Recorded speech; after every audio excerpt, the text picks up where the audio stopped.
Hey guys, welcome back to the channel today. And I don't know about you guys, but this episode of Odd Taxi today really felt like the calm before the storm as we're getting ready for our inevitable bank heist in this episode.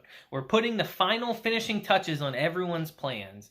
Yano's plans, Dobu's plans, and Odokawa's plans. And things are really starting to get kind of crazy in the show. I love it. We're finally heading to a point.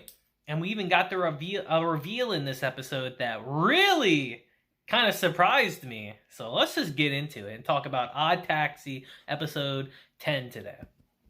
So our episode begins today with the Homo sapiens actually going to their one competition. Because it was revealed in our previous episode, and I didn't mention it to you guys because I didn't find it prevalent. But now that they brought it back up, I feel like I need to mention it. That they did get accepted into the second round of this competition. They were able to make it. So we transition over to that today. And we see them in the process of picking who's going to go, I believe it was to the finals. And unfortunately, they do not get picked. And it's crushing for Shibagaki. It really is, because he's worked hard at this. This is what he literally came to the city to do this. And him and Baba actually had an agreement on this, that if they made it, he would stay in the group. But since they didn't make it, they are apparently going to split up. And Shibagaki really doesn't know what to do. So as he's outside actually depressed about this, he actually gets approached by, what was his name? Nagashima. The high school kid that's actually been sending the mail into the news station. To the radio station. He's been the one that's been sending the letters over to them. And he approaches them saying, why didn't you use your best stuff here, dude? And he's like, oh, I didn't felt like we needed it. And he's like, that's the reason why you're not successful. And he actually mentions to him that, hey, why don't I join this? Since you guys are breaking up, why don't you let me join? I can bring out your best qualities and really elevate you. I can show you the view from the top. And of course Shibagaki's like, what do you know, kid? You're a high school kid. What can you tell me about anything, you know? Stop trying to ride on my coattails. And he initially brushes him off. But I have a feeling this isn't going to be the last of him. He's been very persistent throughout our whole show. So I have a feeling he's definitely going to get into the group somehow. But we'll get back into that when it's relevant. And it's here that we transition back to Yano and his group, when they're trying to figure out their plan. And they see that Amai actually posted the video that Odokawa told him to, saying how you need to tell people that you faked this lottery winning to try to throw them off. So he actually does that, and Yano sees the post, and he's not deterred by it at all. He actually says to himself, like, hey, this is clearly fake. Look at this amateur work. You can tell that he's doing this to throw people off. So we still have to get on his ass. And he tells his lackey, like, we need to find where this kid lives no matter what. So start looking into that. So he does. And through a lot of work, actually, they end up finding where he lives, actually. They find it online because they actually track through his social media records, and they discover that, oh, wait a minute. If you go to this video and you listen in the background, you can actually hear this tune, and this tune only plays at this certain spot. Plus, if you go by this other tweet he did, and you see that he's talking to someone like, oh, this is 50 minutes away. If we connect that to the tune we heard, which is in the station, we can realize within a 50-minute radius of the station, like where he's at. And they even saw a picture of his background and says, if he has a background like this, there's only certain places in this area that have that. And they eventually pinpoint the apartment building that he's at. And I like how Yano even mentions that. That's kind of creepy that you're able to do that. Because that's true. This is why you guys got to be careful about what you post online. People are crazy out there. They can see little details here and there, and they can come find you. So be very careful about what you post online. And it's here that we transition to actually one of the more interesting parts of our episode today, where we see that Odokawa actually picked up Yamamoto in his taxi, and they're having a discussion. And Yamamoto's kind of putting his cards on the table for him. He tells him, hey, remember when you said that someone offered you $900 million for this cam footage? Well, I figured out that that person's actually a Yakuza member. So I think it would be in your best interest to give it to me. You know, we can offer you protection and all that. You know, we can make sure you're safe. My group is becoming more and more famous lately. We have the clout and the influence to keep you safe. So you should definitely hand that footage over to me and don't worry about them. And Odokawa just throws his cards on the table because he's done. He's fed up with all of it. He's like, all right, Yamamoto, I know what Ichimura has been doing to Kikihana, and I know that you kidnapped him. So here's what's really gonna happen. And Odokawa lays out on the line that, hey, I know what you're doing. I know who you're working for. I know what your goal is. So you're gonna help me to take them down. You're gonna betray who you're working for, and you're gonna assist me in taking down not only who you're working for, but who I'm working for as well. We're gonna take them down together. And the whole time he's explaining this to Yamamoto, Yamamoto's telling him, hey, go this way, go left, go right. And he eventually leads into a quarry. And it's here that Yamamoto shows his true colors, because he apparently takes his belt, wraps it around Odokawa's neck, and tries to strangle him right then and there. And he definitely would have done it too. Odokawa was kind of fucked in this situation, until an unlikely person showed up in Shirakawa. And this scene is just kind of hilarious, actually. And it's here that we actually get to see the true powers of capoeira, the Brazilian martial arts technique, as she not only saves Odokawa's life, but knocks out Yamamoto. And it's just hilarious. She's just there dancing, looking stupid, but she actually beats his ass and saves his life. And it's in this moment that Odokawa threatens him and says, all right, you have two choices here. You can either do exactly what I told you to do and enact my plan, or I can send you the police right now and you can get arrested. So what are you going to do? And Yamamoto reluctantly says, all right, Odokawa, if you can ensure that Mystery Kiss is safe in this situation, I will help you. And he promises that. And him and Shirakawa kind of drive off.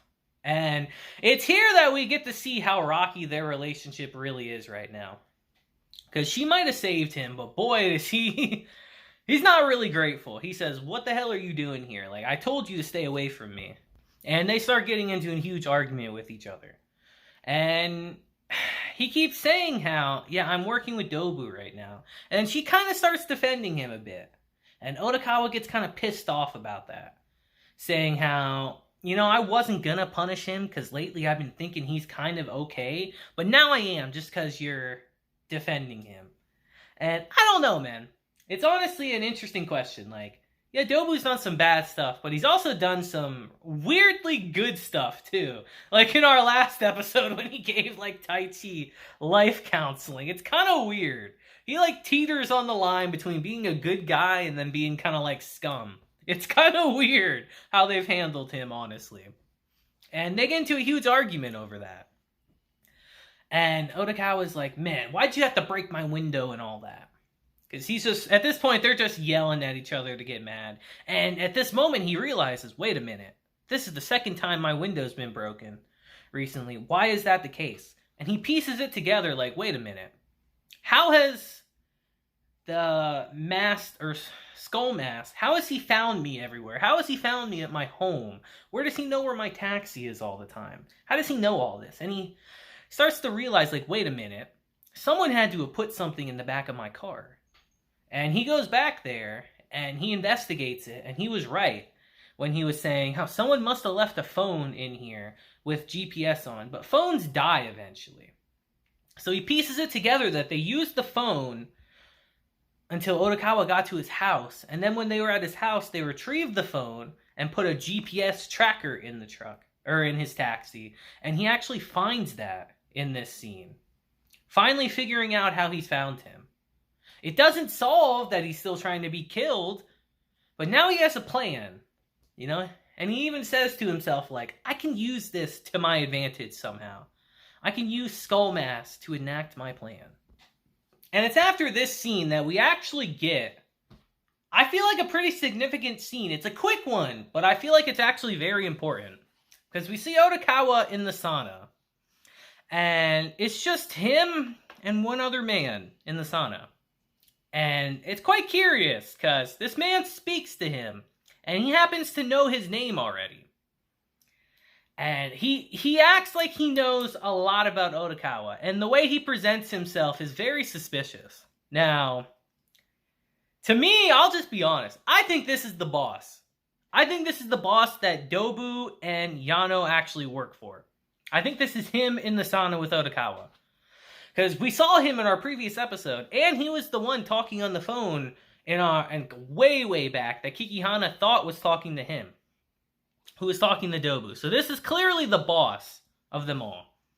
And he's been checking out Odokawa himself. And he tells Odokawa in this scene, like, I don't think you're the person that's kidnapped this girl anymore. But I'm like 5% sure that you still kind of are. And it feels like to me in this scene, he's kind of just feeling him out, you know? He's getting a feel for what his motivations are, like what he's doing this for. And I just find that very curious. Those two little underlings are still doing this, but the boss himself clearly has his own agenda and his own plan. And I just hit my camera like a moron. Don't mind me, guys. Anyway, yeah, I just find that very curious. And I wonder what his agenda is at the end of the day. But it's from this scene that we actually transition to Dobu and Odokawa. And this is where Dobu finally lays his entire plan on the line for Odokawa. He even says, I'm about to tell you my plan, so listen up. And he tells him that, alright, so the billion yen is going to be split into 10 duraluminum cases at the bank. And only one of them is actually going to have the money in it. But they're going to hand over 9 other cases that have fake bills in it. And Dobu's plan is actually to take the 900 million that they're not getting, because he switched out 9 of the cases. In case I'm not explaining this that well. One of the cases will have 100 million in it, but 9 of them will be fake. And he switched them out with fake cases beforehand, because he knows people at the bank. So, and he's going to go pick up the 9 cases with the 900 million, while Yano and his crew drive off with the 100 million. And he has little Damon stationed down the road, actually. So his plan is to have Odokawa waiting on standby. He's going to have little Diamond stop them and cause a distraction. And during that distraction, he's going to have Odokawa drive him there. Like, park somewhere else off to the side. He's going to have a fake car. Dobu's going to have a fake car himself. He's going to drive there, steal the 100 million from them. He's going to lose the car, ditch it, get in Odokawa's taxi, and they're going to drive off with the full 100 billion yen. And that's Dobu's plan. Will it work as smooth as we think? Who knows? But that's his plan for right now. And it's honestly not a bad plan. If nothing goes wrong, they escape with a shit ton of money. And he even asks Odokawa, like, alright, so I got to give 100 million each to the people in the bank, and me and you split the rest. And Odokawa says, no, I don't want that. I've already told you my conditions. I want you to free Shirakawa and just leave me the hell alone after that. And Dobu agrees. But he only agrees, Odokawa does, on the condition that Dobu does something about Skull Mask. And Dobu tells him, like, he might be targeting me right now because he shot me in the previous episode. Or at least we think he did. But that's their assumption, that he might be after me now because he just shot me. And Odokawa says, don't care, just get him off me and we're good. And it's at this time he gets a call from Yamamoto, and he tells him his part of the plan, tell him what he's doing with Dobu, and says that, hey, when you get to this point, we're going to have the police come and find Yano. And you need to pretend like, oh, they just were roping me along. And you're going to get in trouble for it, but you'll save Mystery Kiss. And he agrees. And Odokawa actually goes to Amai's place after that and tells him, alright kid, tomorrow you're going to be visited by the Yakuza. And they're going to kidnap you. And they're going to take you to the bank and you're going to get this money. And they're going to hold you for a week until the money is ready. Now, no matter what you do what Yano says. No matter what. And in a week's time, when the money is there, I can come save you and they will be arrested. And Amai is, of course, obviously hesitant. Who wouldn't be hesitant at a situation like that? Someone telling you, yeah, you're going to be kidnapped, but I'll come get you, I promise. But he does eventually agree. And the final preparations are complete for our heist at this point. Now, before we wrap up this episode, I want to talk about Goriki. Because over the course of our whole episode, he has apparently been visiting a bunch of places that Odokawa used to be at. Like, I think his old school, he visited his old house, and now it looks like he's talking to the corporation, a guy in the corporation. And he's asking all these questions about Odokawa. And it looks like, at the end of our episode, he's finally going to get an answer to what is wrong with Odokawa. Because our episode literally ends with, his accident was ... black screen. So, we're going to get an answer to Odokawa very soon. And I'm extremely curious about that. But actually, before I forget, we do have a final scene. A very important scene.